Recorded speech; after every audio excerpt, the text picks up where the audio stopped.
At sa ibang balita, hawak na ng mga otoridad ang suspect sa pagpatay sa UPLB student sa Laguna.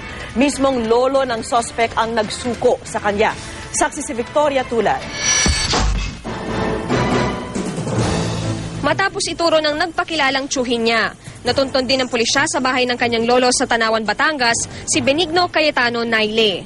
Suspect sa pagnanakaw at pagpatay sa UP Los Baños student na si Maria Victoria Reyes.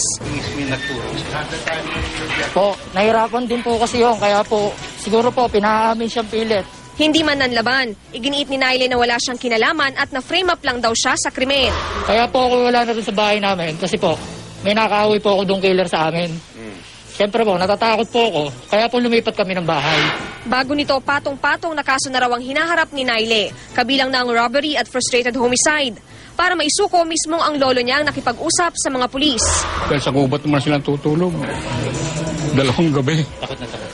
Takot. Makakahati ngayon ng kanyang lolo ang ibang saksi sa 500,000 pisong reward money. Ipinagpasalamat naman ng mga magulang ni Vicky na hawak na ng pulisya ang suspect. Totoo na nga to. Ang laki ng ang laki ng nawala sa dibdib ko. Kahit pa paano, umiikot pa rin ng na bigyan ng katarungan yung pagkamatay sa anak ko. Salamat. Gayunman, hindi pa raw nila tiyak kung mapapatawad nila si Naile. Paano mo